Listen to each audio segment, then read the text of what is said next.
We're interviewing JP Roux, one of SA's foremost experts in NLP. Thanks for joining us, JP. Welcome. So let's sort of jump straight into it. Give us a brief overview of NLP, what it stands for. Okay. NLP stands for Neurolinguistic Programming. The formal definition of NLP is that it is an attitude and a methodology which leaves behind it a trail of techniques. That's actually what NLP is. Okay. The simple definition is that it's the study of subjective experience. So it is a way of approaching the world, approaching perception, approaching consciousness, and analyzing it, and thereby producing a whole lot of tools which can be used in life and in therapy and in all kinds of activities, including business and sports. But as a way of really unpacking what we understand by experience, by our conscious perception of experience every moment. Okay, well, let's just go into, so neuro and linguistic. Let's talk about neuro is brain and linguistic is language, very simplistically. So we're talking about the language of the brain. Is that a correct assumption? A little bit to a point. So neuro, referring to neurology altogether, and the whole flow of information, energy in the nervous system, the brain and the body, and then language is the language that we use and how that affects how we think. So, for example, if I say the word cat, I'm just making a mouth noise.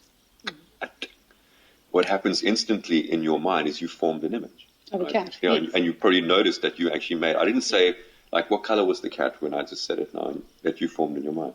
Oh, what color was my cat? Oh, black and white. Okay, now I didn't say black and white cat. I just said cat. But so there's the language. Neurologically, you produce an image internal in the brain. And so understanding that process whereby language becomes images and sounds and thoughts and feelings is part of where we go in NLP. It's kind of almost getting into the wiring under the floorboards of how language creates perception, creates meaning. Okay, so I can understand it specifically from a self-talk perspective, because I think we talk a lot of rubbish to ourselves, and we sort of undermine ourselves by that. Right. And I want to We talk to you. We need not to do that. So NLP is something that can help you with your self-talk in that instance, but it also helps you communicate with others in a way that, let's explore that a little bit. Tell us how you can change the way you communicate with other people to change situational outcomes. Yeah. Well, in some sense, we're all human beings who talk to all human beings at all times. It's a process of influence. So, and we don't often think about it in those terms. But for example, just a moment ago I said the word cat, and you made a picture of a cat. Yes. Now I did that consciously just to illustrate something. But so I'm busy talking now, and you're forming a stream of perception in your mind. You're not consciously interpreting what I'm saying because speech is moving too quickly. So. And also language, the way language is understood. Language is not understood directly, ever. It's understood in the form of images, sounds, feelings. It's basically 5 sensory. So I'm making noises now. You're converting that into a 5 sensory stream of perception in your mind, and thereby you understand what I'm saying. If we become more conscious and intelligent with that, so anyone who's been trained in NLP becomes perceptive to the process by which language becomes meaning. So most people just do it automatically. When we train in NLP, we become sensitive to the process of how language becomes meaning, and then we become sensitive to how to use that as well. So, for example, if I'm in a therapeutic context with someone, and someone is communicating something about their internal state to me using their language, when I talk back to them, I'm not going to change their language. If someone says to me, whatever, I'm feeling unhappy, I'm not going to say, oh, so you're feeling morose. Okay. For example, because in their world, I don't know their world. I've just met them. In their world, unhappy might mean something. Morose might mean something entirely different, which they're not feeling. Yes. Because language is unique to each. So if I'm talking back, I'm going to make sure I use their language very specifically to make sure that when I'm communicating with them, I'm mapping their internal state, And so just being sensitive to how language becomes meaning in another human being. I just gave you a therapeutic example. But I think then that means if you're trying to communicate clearly with somebody on any level, if you look at the language they're using, if you use their language, they're going to understand you more easily. Definitely. If we take time to unpack the language, that's something that would happen in an NLP kind of counseling session as well. We would actually get into when someone uses word X, I would unpack it. What does that mean? And then we get into the deeper structure. Language is a surface structure by which we understand ourselves and the world. There are deeper levels, and there are actually multiple levels to language. So in NLP, depending on the degree to which you are exploring, we'll unpack layers and layers. So using your previous example, if somebody says to you, I am unhappy, you will then explore with them what unhappy means to them, what it looks like, and how it affects them, how it makes them feel truly. Exactly. So it's very difficult to, unless you understand language, to really understand the truth of what anyone is saying. So we tend to communicate on a sort of muddled level. Well, the truth is, and you've touched it, no human beings, okay? The truth is, I don't understand a word that you're saying right now, and you don't understand a word that I'm saying right now, really. And that's the case of all communication. It's infuriatingly, maddeningly complex when one really gets into it. The fact that we understand each other at all is a miracle. And I think we don't. I think we think that we do. So, you could say a whole lot of words which have meaning to you. Even, for example, if you said, hey, I have a pair of red slippers, okay? Now, and I go, oh, I know exactly what you're talking about, right? So you say red slipper, I form an image of a red slipper in my mind. It might not have anything, it might be a different shade of red and they don't look like your slippers at all. Yeah, mine might be fluffy, yours might be velvet. Exactly. Yeah. So I go, oh yeah, I know, I know what red slippers are. So I'm using this trivial example, but you might discuss a deeper kind of personal, philosophical kind of concept. I go, yeah, I know what you're talking about. I don't. I form my own internal imagery of what you're telling me. And so all human beings kind of bumble through life communicating. We're primates making monkey noises. But then we respond to that communication in the way that we see the communication. Exactly. So that's where a lot of misunderstanding comes into play, or hurtfulness as well, if we're talking relationships. All the time, I love you. The man means X, the woman hears Y. Yes. Etc. etc. And so the part of I think this is an art that doesn't just apply to NLP, it applies to communication in general, is for us to find ways to get multiple descriptions. So when someone says, I love you, you're not going to go, what do you mean? But you might. Although one could, and for different people that will have it. And so, for example, when we take the time in our relationships to tease apart the language and question each other and actually go deeper, we require a deeper understanding of what our partners and our friends and associates mean. And there's also feeling associated with it as well. So when we take the time, and you've seen it as well, people get hung up in the worst arguments, okay, about the definition of a word. Yes. Most philosophy as it's practiced nowadays is not philosophy at all. It's semantics, where people are arguing over semantic meanings of words rather than the real philosophical import of what those words are pointing to. So understanding that there is a transformation that happens between language and meaning, which most people don't presume. Most people think that meaning is intrinsic in language. It isn't. There's a transform that happens from the sound to the internal perception to even in the meaning that we make from that perception. Understanding that there's a process there, if people kind of get that more, we can all approach each other with a little bit more sensitivity. Sensitivity and truth, I guess. Truth is what you want to get to, isn't it? In every single interaction you have with another human being, you want to get to the actuality of whatever is happening and being said. So we're talking about all this very interesting stuff that we don't really understand each other at all.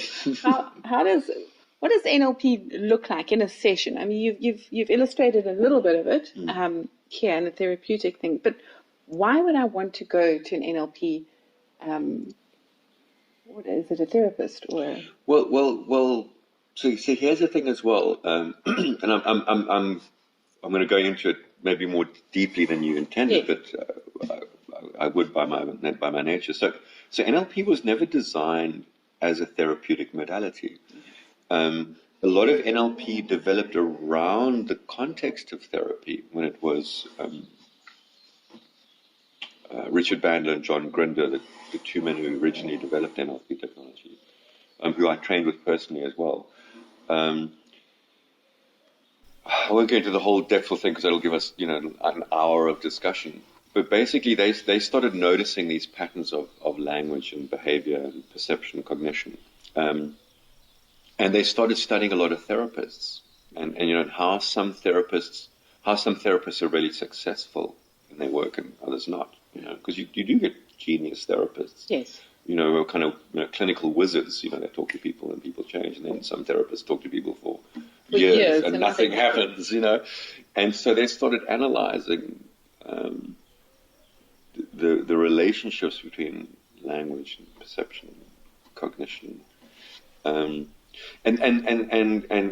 out of that discipline came NLP. But so while it developed in a therapeutic context, they very quickly saw that it has application way broader than therapy.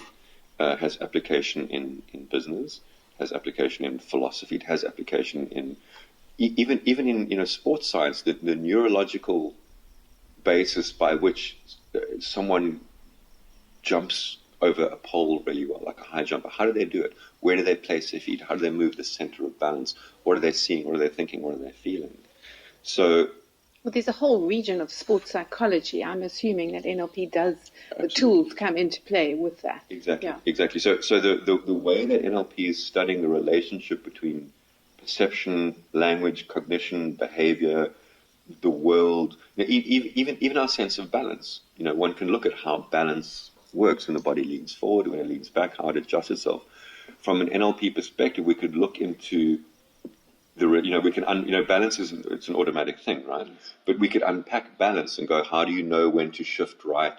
Well, you can go, well, I feel something here, and then I know this. So NLP can unpack that. So if someone has a coordination thing that they want to improve, NLP could unpack the structure of coordination and go, okay, let's shift this, let's move that, and make someone a better high jumper. So it does have applicability in therapy because therapy has a lot to do with our relationship to ourselves, our relationship to the world, how we feel, how we make meaning. So I do want to make that distinction. So NLP, in some sense, is as a pure discipline. It's what you can call a meta tool. It's a tool by which we make tools. Yeah. So you asked me about cognitive behavioral therapy before, and I just quickly went online and just read up for 5 minutes. I can see very clearly it's almost a subspecies of NLP. It's a way of using the NLP process to produce a therapeutic modality. Okay. So certain kind of modalities within sports science, for example, within philosophy, within negotiation, within sales, these are all kind of tools, one could say, using the NLP technology. And you remember I mentioned the formal definition of NLP. Yes. It's an attitude and a methodology that leaves behind it a trail of techniques. So that trail of techniques are the tools that we then use in therapy, that we then use in business, that we use in sport. So to bring it back to therapy, if someone, so I do NLP clinically in a therapeutic context. I don't just do NLP. Like NLP is one of the means that I work with. But if someone comes to see me as a therapist, I will use generally NLP to get underneath the floorboards, into the wiring, into the ducting of the brain. To understand the core of the issue. Yeah, so when they start talking to me, I'll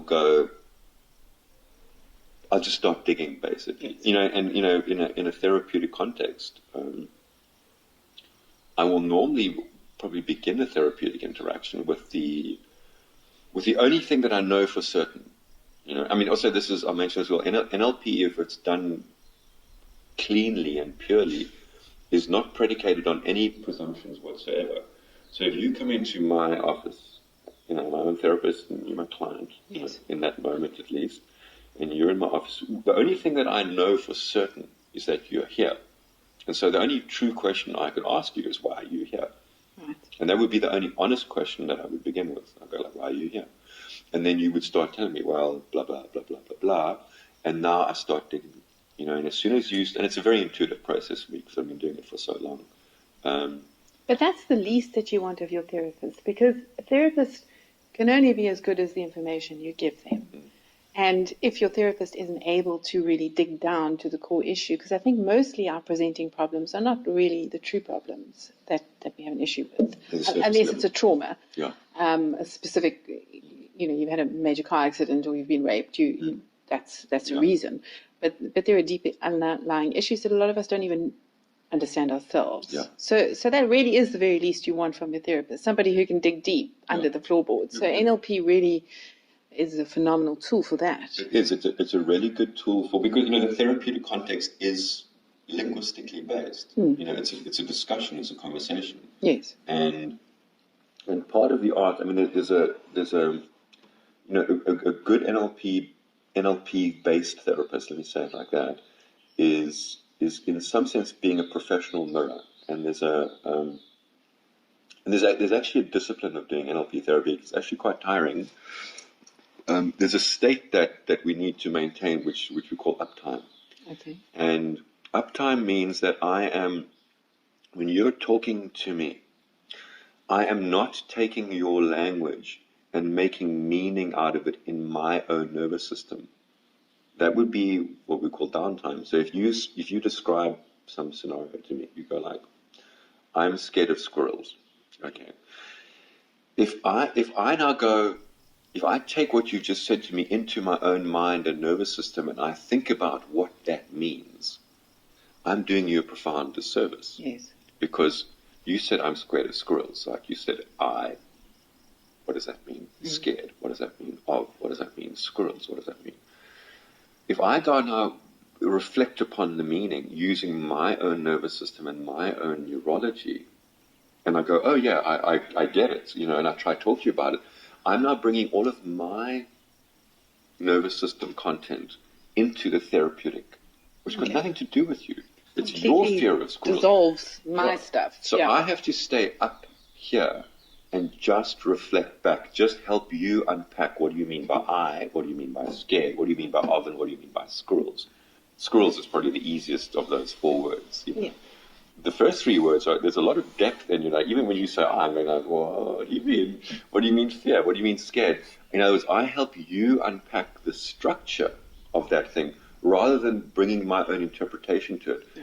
And a lot of therapists, the impression I get certainly is, who haven't been trained in this discipline, will ponder upon that. And then they start bringing their content into the therapeutic context, which is disrespectful in a way. Yes. You know, we're working with you, you know, and so I help you unpack. And once we unpack the structure of it, and this is also a distinction as well, I'm not going to help you change any of the content of your squirrel thing. That's your squirrel thing. There might be something really useful in the squirrel thing. What I will, you know, if someone goes, you know, well, you know, is being scared of squirrels a problem? Yeah. You know, and someone says, yes, well, I walk if you live in Cape Town, it is. Yeah, I walk down the road and I see a squirrel and then I run away and I freak out, you know. But what we would do, we would get into them, well, how would you like to change this, you know? Maybe there's a relationship inherent in the fear of squirrels, which is there's quite positive things in that. So I wouldn't kind of just go in there and go, oh, we should change that, you know. Yeah. But what I would do is I would help the client understand the structure of how they do fear, how they relate to a squirrel, see the kind of different outcome that they would want, and then I would help them make changes, not to the content, not to their perception, or to the perception, yes, not to the idea of squirrels, not to squirrels per se, but how they relate to it. And in a way that is, you know, as I would let the client direct and go like, what do you need here? What do you want here? And then I would guide them to make the changes in their own way that they relate to the structure of their experience, how they see their experience, how they feel their experience, such that they come to a happy place with squirrels that serves them. But I'm not gonna necessarily, no, I'm not at all going to bring my interpretation of what it means to be scared of squirrels. I'm certainly not going to say like, well, why would you be scared of a squirrel? They're just a small little creature. That's ridiculous, you know. But is there always the assumption, if somebody says to you, I'm scared of squirrels, the assumption immediately is, I don't want to be scared of squirrels anymore? Is that something that you would possibly unpack and realize that maybe being scared of squirrels is serving them and it's actually okay? Well, I've also, my training and my own discipline, I wouldn't make that presumption. Yeah. I would test it. I'd go, okay, is that a good thing or a bad thing? Like, you know, I mean, normally, the way that someone says it, normally they are suggesting, yeah, it's bugging me that I'm scared of squirrels. You know, otherwise they wouldn't have raised it.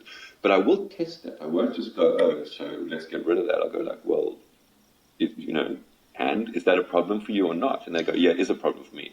I go, well, do you want to change the problem? Yes.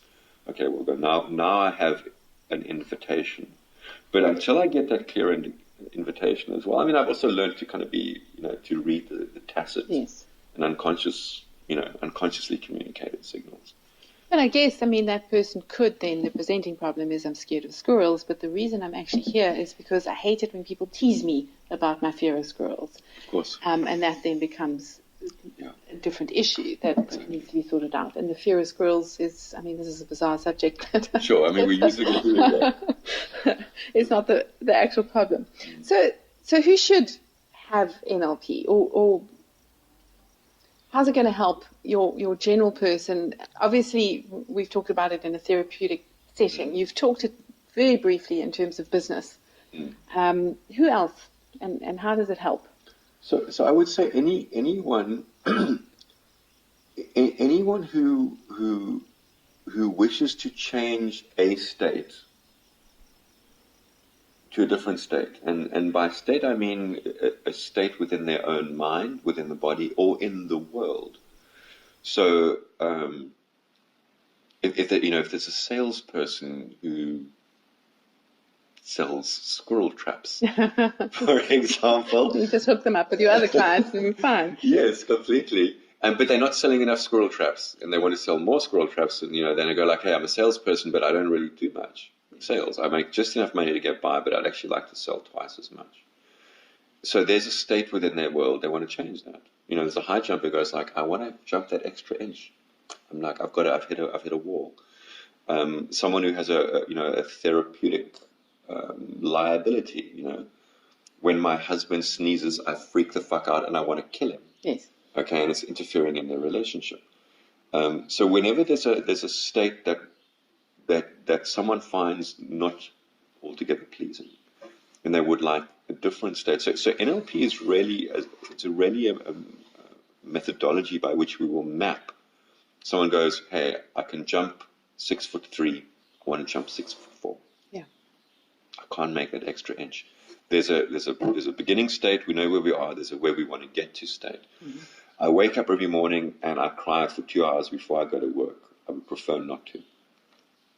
There's a beginning state, there's an ending state. Sometimes people know the beginning state that they're in. Generally people know, like, I cry every morning, I feel like a mess. Often people are not in touch with where they want to go. And so a lot of my initial work with people is to define the goal. Like, where do you want to go? Where do you want to be? Like, define it clearly. And sometimes, I mean, I'll say this, that is like 95% of the work. Yes. Is defining outcomes. Well, where do you want to be? What do you want? Like, what do you really want? And I will often work the whole of the first session. People go like, I'm sad, I'm fucked, and I'm happy, I'm broke, and my husband hates me, and I'm terrified of squirrels, and I just can't deal with it, And I'll go, okay, what do you want? Well, I think there's that thing, if you wake up tomorrow and everything is different, what would be different? Yeah. And a lot of people can't answer that question, actually. No. Or everything was okay, what would actually be different?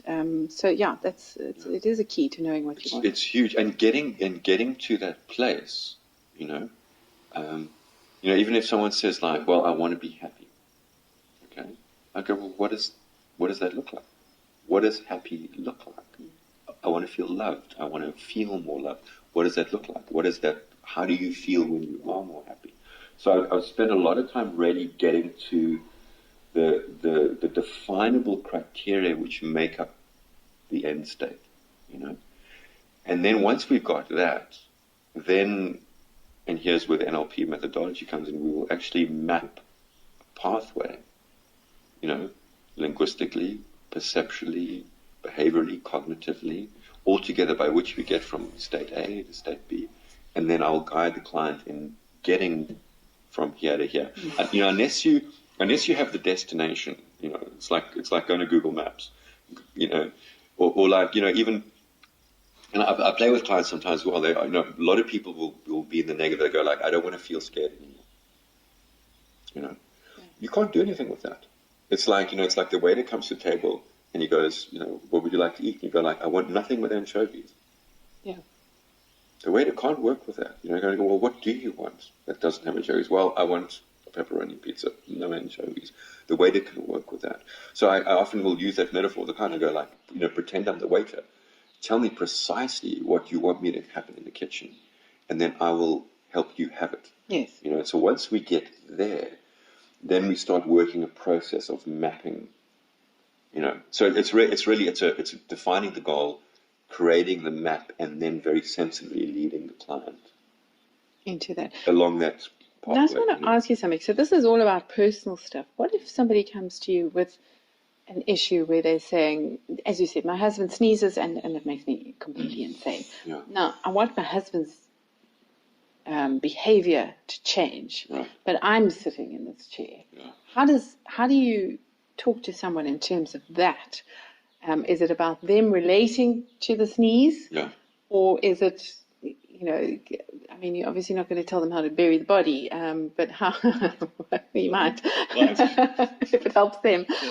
But just in terms of relating to other people, if someone comes to you and says, I want someone else's behavior to change, that's the question I'm asking, really. So there's a few levels to that answer. So the obvious level is you can't. You cannot make someone else's behavior change. Well, you can a little bit. Even from within, you know, I'll mention that now. So the first place I would go with someone is going like, no, we can't do that. We can change something in you so that when your husband sneezes, it doesn't affect you. Yes. You know? And that's obviously the first place to go, because that's empowering. You know, when someone is affected by another person's behavior, you know, someone is. It's the same as like, you know, it's one thing if your husband sneezes and you freak out. What if you're affected by Donald Trump's behavior? Yes. For example, you know. Which most of us are. Which most of us are. The entire world, this entire planet, economically, financially, environmentally, is affected by Donald Trump's behavior. And any president or any kind of, you know, politician or person of influence. What do we do when we're affected by another human being's behavior? How do we work with that? So the first place, obviously, we have to work with our relationship, our response to that behavior. If the husband sneezes or, you know, does something and makes one angry or frustrated, the first place to go is, how do we come to a place of not being frustrated? Because to change oneself is relatively easy. Yeah.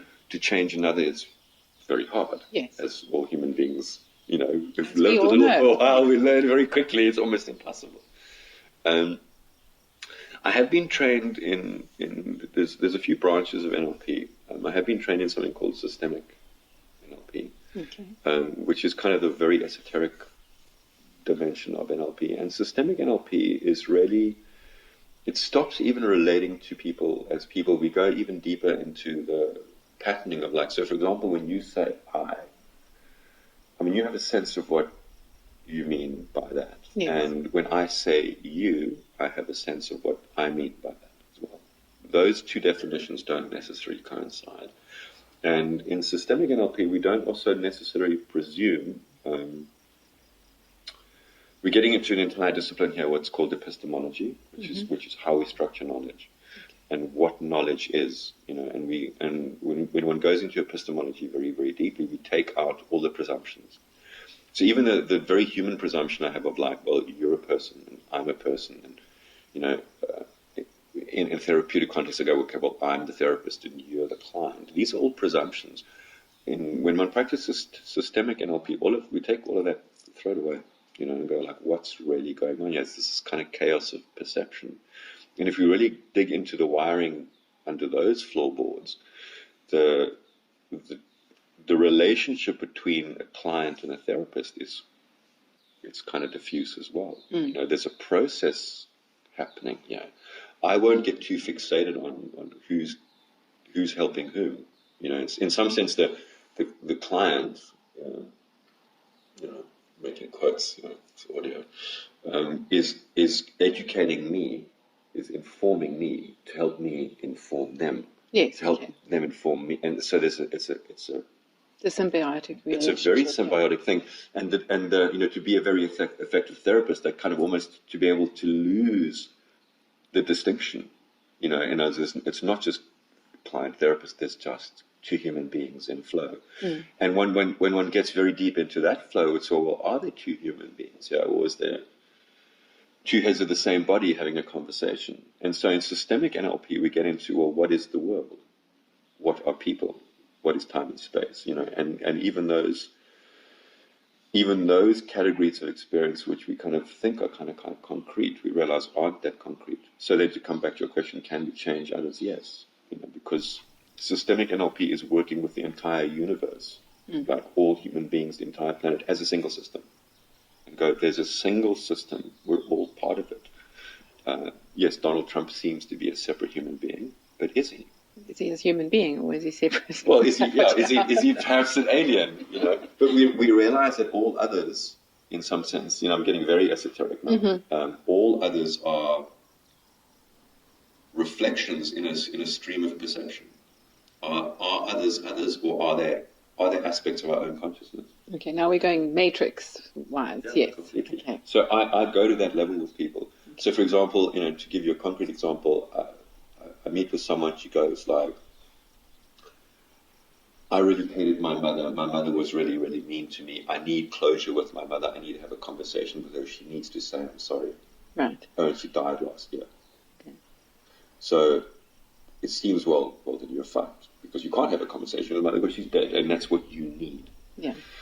But that's not true, because we can go into that depth of perception. The person has they've been with their mother for 60, 70, 80 years. They know their mother intimately. They carry their mother's DNA. The DNA informs cognition, perception, and consciousness. It's all this interwoven thing. So that system we can go into. We can go in there and work. And so we can even craft in the person's consciousness, for real, a therapeutic intervention which involves the deceased human being who's apparently dead, because that person's consciousness is in fact actually encoded in each of us. Yes. And so we can go and have that therapeutic thing that the person needs and get the closure that they have. They can have that conversation. In constellation therapy, you often have a proxy. Yeah. That's exactly basically what you do. Exactly. You can talk to the chair. Yes. Yeah. And get something really real out of it. Yeah. And it really is real. It's not just the chair in that. I mean, yes, the chair is functioning as a surrogate for mom, your rapist, whatever. But when you and certainly at that level we go, we'll treat the chair as a surrogate. But when you really go also deep into NLP and you go into the very structure of consciousness, it's not that surrogate. It starts becoming very real, actually, like what is actually going on. Because not to get too esoteric again, the distinctions we make between people they're at a level of cognition and perception.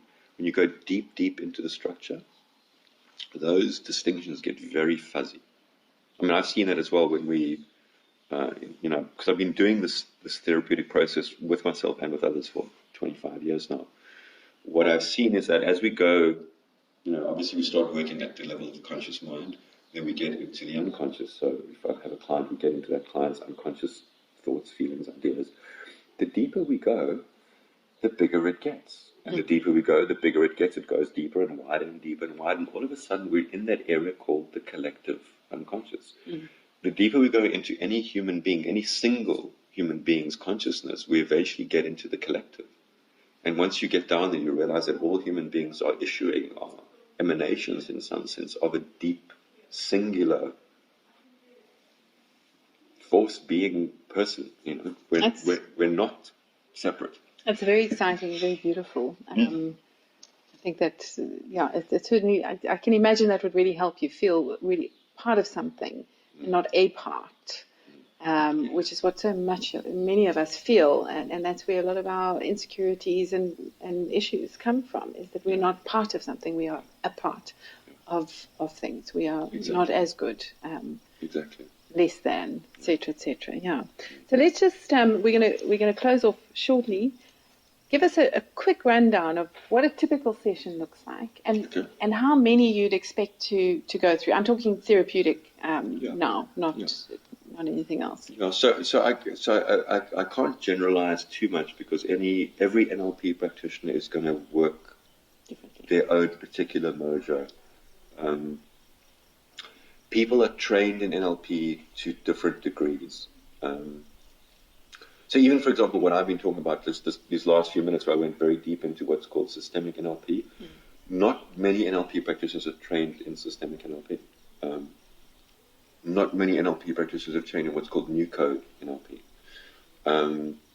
So different people are going to bring their own sensibilities, different degrees of training. I mean, I go very deep into it. Most practitioners will not go into that systems level. Everyone is going to operate differently and bring their own particular style. So all I can really talk about with integrity is my own kind of thing. But I mean, my sessions, I don't normally put time limits on them. Okay. I go like, we will meet for somewhere between half an hour and 3 hours, generally. But I like to let it be quite open-ended and go like, we will deal with what we need to deal with. I mean, they don't. I did do an 11-hour process once. Okay, but that's not typical. That's not typical. It's not typical at all. And there was a group. There was a group process as well. It was a deep mediation, and we stayed in it for 11 hours, for unpacking stuff. But normally I will work between an hour to 2, sometimes 3.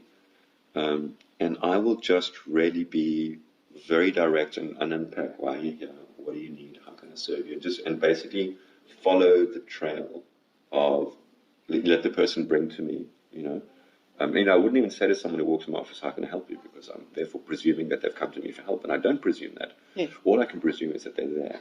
And so I will go next step, and eventually, it's interesting as well. I remember working with a client. We had a 2-hour session. I didn't do an intervention until 1 hour and 55 minutes. Okay. For an hour and 55 minutes, I was just asking questions, looking in some sense for an opening to do the intervention. So, and right at the last moment, I got it. I was like, and there's the thing to do.